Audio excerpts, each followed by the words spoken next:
ഇപ്പോൾ ആ വാഹനത്തിന്റെ ഏറെക്കുറെ ഒരു 90% ഭാഗവും നമുക്കിപ്പോൾ ദൃശ്യങ്ങളിൽ വ്യക്തമായി തന്നെ കാണാം.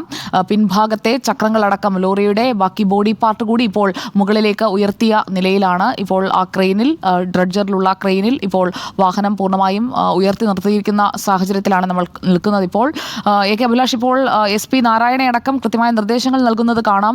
അർജുന്റെ വാഹനം ഇനി കരയിലേക്ക് എത്തിക്കുകയല്ലേ?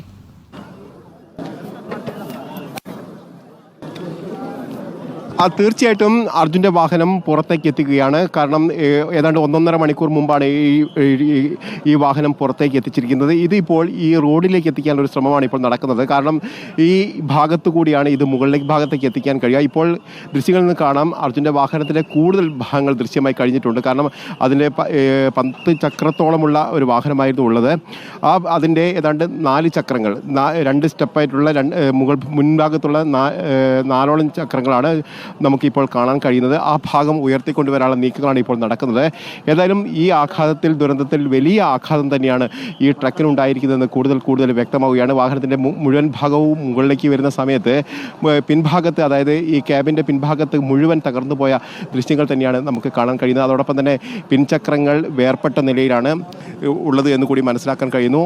ആ ദുരന്തത്തിൻ്റെ ആഘാതം കൂടുതൽ തെളിഞ്ഞു വരുന്നു എന്നുള്ളതാണ് പ്രധാനപ്പെട്ട കാര്യം. ഏതായാലും ഇപ്പോൾ SP നാരായണൻ അടക്കമുള്ള ആളുകൾ കൃത്യമായ നിർദ്ദേശം നൽകിയിട്ടുണ്ട്. അതോടൊപ്പം തന്നെ മുകൾ ഭാഗത്തേക്ക് ഇത് കയറ്റുന്നതിന് ആവശ്യമായുള്ള നടപടികൾ സ്വീകരിച്ചുകൊണ്ടിരിക്കുകയാണ്. അതായത് കൂടുതൽ ആളുകൾ ഈ ഭാഗത്തുള്ളത് കൊണ്ട് തന്നെ അവരെ മാറ്റുന്ന ഒരു പ്രവൃത്തിയിലേക്കാണ് ഇപ്പോൾ നീങ്ങുന്നത്. അവരെ മാറ്റി നിർത്തിയതിന് ശേഷം ആ ഭാഗത്തേക്ക് ഉയർത്തിക്കൊണ്ടുവരാനുള്ള നീക്കമായിരിക്കും നടക്കുക എന്നാണ് അറിയുക. ഏതാണ്ട് 1000-ലേറെ ആളുകൾ ഇവിടെ നിൽക്കുന്നു ഈ ഘട്ടത്തിൽ. കാരണം കുറേ കാലമായി, കുറേ ദിവസങ്ങളായി ഈ വഴി പോകുന്ന ആളുകളൊക്കെ ഈ ഷിരൂർ ദുരന്തവുമായി ബന്ധപ്പെട്ട് അർജുൻ്റെ സ്ഥിതി എന്താണ്, അർജുനെ കണ്ടെത്താൻ കഴിയുമോ, ലോറി കണ്ടെത്തിയോ തുടങ്ങിയ കാര്യങ്ങളൊക്കെ ആരായുന്നുണ്ടായിരുന്നു. അഭിലാഷ്, നമുക്കറിയാമല്ലോ, നമ്മുടെ ചുറ്റുമുള്ള കൊച്ചു കുഞ്ഞുങ്ങൾ വരെ ദിവസവും വന്ന് TV-ക്ക് മുന്നിൽ ഇതെന്തായി, അർജുനെ കിട്ടിയോ എന്ന് ചോദിക്കുന്ന ഏത് പ്രായത്തിലുള്ളവരായാലും എല്ലാവരുടെയും, മലയാളികളുടെ എല്ലാം വീടുകളിലെ ഒരു സംസാര വിഷയമായി അർജുൻ മാറിയിരുന്നു. അർജുൻ തിരിച്ചു വരാനായി പ്രാർത്ഥനയോടെ കാത്തിരുന്ന എത്രയെത്ര മനുഷ്യരായിരുന്നു, എത്രയെത്ര ആളുകൾ നമ്മളെയൊക്കെ തന്നെ വിളിച്ച് നേരിട്ട് തന്നെ ആ കാര്യങ്ങൾ ചോദിച്ചതും അഭിലാഷിന് അറിയാമല്ലോ.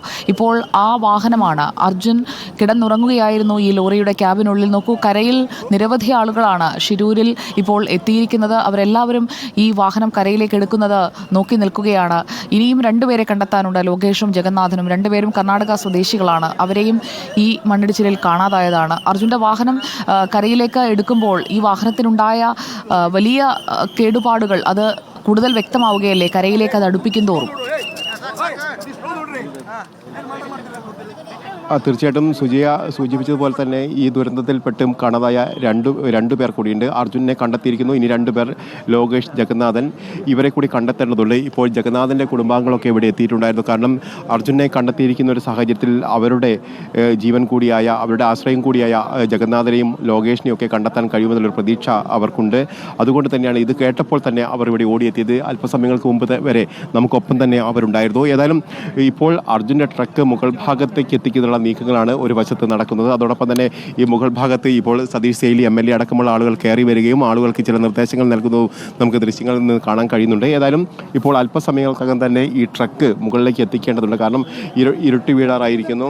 ഏതാണ്ട് 5:15 സമയം. അതോടൊപ്പം തന്നെ മഴയ്ക്ക് സാധ്യതയുണ്ട്. രാവിലെ മുതലൊക്കെ ശക്തമായ മഴയായിരുന്നു. ഈ മഴയൊക്കെ അവഗണിച്ചുകൊണ്ടാണ് ഇന്നത്തെയല്ല കഴിഞ്ഞ 3 ദിവസത്തെ തെരച്ചിലും മുന്നോട്ട് പോയിരുന്നത്. ഏതായാലും അവസാന ദിവസങ്ങളിലേക്ക് എത്തുമ്പോൾ, അതായത് ഈ ദൗത്യത്തിൻ്റെ 6ാമത്തെ ദിവസത്തേക്ക് എത്തുമ്പോൾ കൃത്യമായ ഏകോപനം ഇതിലുണ്ടായിരുന്നു എന്ന് വേണം പറയാൻ. കാരണം വലിയ തരത്തിൽ വിമർശനങ്ങൾ ആദ്യഘട്ടത്തിലുണ്ടായതെങ്കിൽ പോലും പിന്നെ കൃത്യമായ ഏകോപനം ഉണ്ടായി എന്നുള്ളതിൻ്റെ സൂചനകൾ തന്നെയാണ് ഇപ്പോൾ ഈ പുഴയുടെ ഈ പോയിന്റ് 2 എന്ന് പറയുന്ന ആ സ്ഥലത്ത് കൃത്യമായി കേന്ദ്രീകരിച്ചു കൊണ്ടുള്ള ഒരു തെരച്ചിലേക്ക് നടത്താൻ കഴിഞ്ഞത്.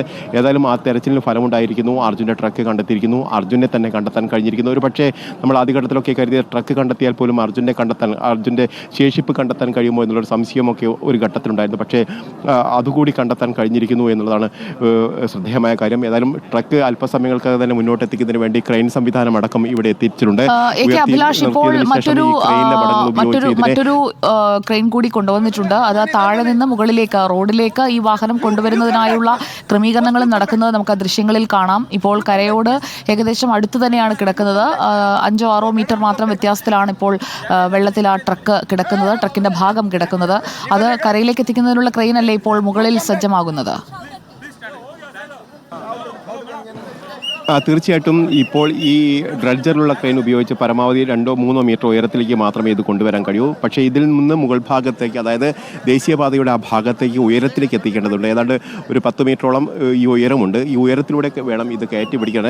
അതുകൊണ്ട് തന്നെയാണ് ഇപ്പോൾ ഈ ക്രെയിൻ എത്തിച്ചുകൊണ്ട് തന്നെ ഇവിടെ നിന്ന് ഈ വാഹനത്തിൻ്റെ ഭാഗങ്ങൾ ഉയർത്തിക്കൊണ്ടുവരാനുള്ള നീക്കം നടക്കുന്നത്. ഇതിൻ്റെ അടിസ്ഥാനത്തിൽ തന്നെയാണ് ഇവിടെയുള്ള ആളുകളെയൊക്കെ മാറ്റി നിർത്തുന്നതുകയും ചെയ്യുന്നത്. കാരണം ഇവിടെ ഇത്തരത്തിൽ ക്രെയിൻ ഉപയോഗിച്ച് മാറ്റുന്ന സമയത്ത് ഇതിൻ്റെ കേബിളുകളൊക്കെ പൊട്ടി അപകടമുണ്ടാകാനുള്ള സാധ്യതയൊക്കെയുണ്ട്. അതുകൊണ്ട് തന്നെ അവരെ ആളുകളെയൊക്കെ മാറ്റി നിർത്താനുള്ള നിർദ്ദേശങ്ങൾ പോലീസിന് നൽകിയിരിക്കുന്നു. അതോടൊപ്പം തന്നെ ഈ ട്രഡ്ജറിലുള്ള ക്രെയിൻ ഉപയോഗിച്ച് ഇതിനെ മുകളിലേക്ക് എത്തിക്കാനുള്ള നീക്കം കൂടി നടക്കുന്നുണ്ട്. ഏതായാലും ഇപ്പോൾ മുകൾ ഭാഗത്ത് എത്തിച്ചിരിക്കുന്ന ആ ക്രെയിൻ പരമാവധി ഈ തീരത്തോട് ചേർത്ത് നിർത്താനുള്ള ശ്രമങ്ങളാണ് ഇപ്പോൾ നടത്തുന്നത്.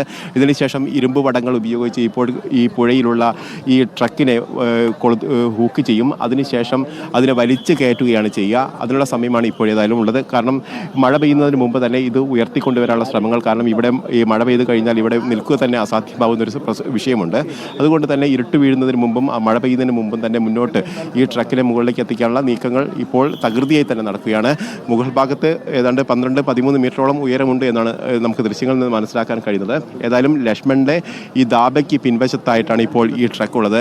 ഈ ദാബയ്ക്ക് മുൻവശത്താണ് ഈ ട്രക്ക് നിർത്തിയിടുകയും ചെയ്തിരുന്നത്. അവിടെ കിടന്നുറങ്ങുന്ന അർജുനാണ് ആ ദുരന്തത്തിൽപ്പെട്ട് ഈ ഗംഗാവലിയുടെ ആഴങ്ങളിലേക്ക് പോയത്. ആ അർജുനെയും ട്രക്കുമാണ് വീണ്ടും ഈ മേഖലയിലേക്ക് തന്നെ തിരിച്ചു കൊണ്ടുവരാനുള്ള ശ്രമങ്ങൾ ഇപ്പോൾ നടക്കുന്നത്. ഏതായാലും 71 ദിവസമായി നമ്മൾ കാത്തിരുന്ന ആ ഒരു സമയത്തിലേക്ക്, അതായത് ആ ഒരു കാഴ്ചയിലേക്ക് ഒരിക്കലും ഇത്തരത്തിലൊരു കാഴ്ചയല്ല നമ്മൾ കാണാൻ ആഗ്രഹിച്ചിരുന്നത്. നേരത്തെ ദീപക് മലയമ്മ സൂചിപ്പിച്ചതുപോലെ തന്നെ അർജുൻ ജീവനോടെ ലഭിക്കുമെന്നുള്ളൊരു പ്രതീക്ഷ നമ്മൾ ആദ്യഘട്ടത്തിൽ വലിയ പ്രതീക്ഷ നമ്മൾ വെച്ചു പുലർത്തിയിരുന്നു. പക്ഷേ അതൊക്കെ വിഫലമാകുന്നു എന്നുള്ളതാണ്. ഏതായാലും അർജുൻ്റെ കുടുംബം ആഗ്രഹിച്ചതുപോലെ ഇല്ലെങ്കിൽ പോലും അവസാന നിമിഷം അവർ പ്രതീക്ഷിച്ചതുപോലെ അർജുൻ്റെ ശേഷിപ്പെങ്കിലും ലഭിക്കട്ടെ എന്നുള്ള ഒരു നിലപാടിലേക്ക് തന്നെ നമ്മളും എത്തിച്ചേരുകയാണ്.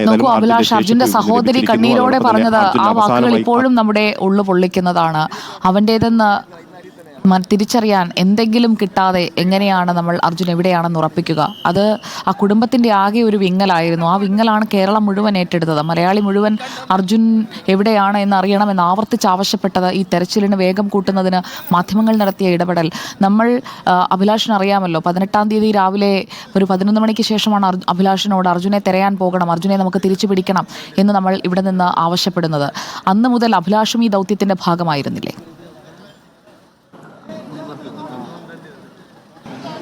തീർച്ചയായിട്ടും അന്നു മുതൽ ഈ ദൗത്യത്തിൻ്റെ ഭാഗമായിരുന്ന ഓരോ സംഭവങ്ങളും ഇവിടെ നടക്കുന്ന ഓരോ കാര്യങ്ങളും നമ്മൾ കൃത്യമായി ജനങ്ങളിലേക്ക് എത്തിച്ചു.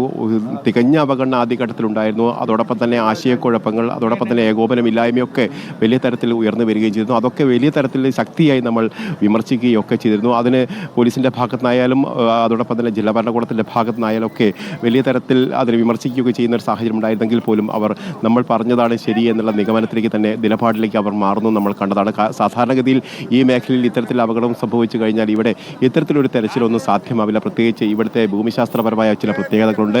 എപ്പോഴും മണ്ണ് ഇടിഞ്ഞു വീഴാനുള്ള ഒരു സാധ്യത കൂടിയുണ്ട്. അതുകൊണ്ട് അത്തരത്തിൽ ദുരന്തം വീണ്ടും വരുത്തി വയ്ക്കാതിരിക്കുന്നതിന് വേണ്ടി ഇത്തരത്തിലുള്ള അപകടങ്ങൾ നടക്കുന്ന സമയത്ത് അവർ മാറി നിന്നുകൊണ്ടും അതോടൊപ്പം തന്നെ അതിൻ്റെ അനുരണങ്ങൾ നിലച്ചതിന് ശേഷവും മാത്രമാണ് ഇത്തരത്തിലുള്ള രക്ഷാപ്രവർത്തനങ്ങൾക്കൊക്കെ അവർ പോകാറ്. പക്ഷേ ഈ ഘട്ടത്തിൽ ഇവിടെ ഷിരൂരിൽ നമ്മുടെ മലയാളിയായ കോഴിക്കോട്ട് കണ്ണാടിക്കൽ സ്വദേശിയായ അർജുൻ ഉൾപ്പെട്ടതോടുകൂടി തന്നെ കേരളത്തിൽ നമ്മളടക്കമുള്ള എല്ലാ മാധ്യമങ്ങളും ഇവിടേക്ക് എത്തുകയും ശക്തിയുക്തം ഇക്കാര്യത്തിൽ ഇടപെടുകയും അർജുനെ രക്ഷിക്കുന്നതിന് വേണ്ടിയുള്ള എല്ലാ ശ്രമങ്ങളും നമ്മുടെ ഭാഗത്തും ഉണ്ടാവുകയും ചെയ്തു. നേരത്തെ സുജിയെ സൂചിപ്പിച്ചതുപോലെ തന്നെ അഞ്ജു പറഞ്ഞ ഒരു കാര്യത്തിൽ കൂടി വരാം.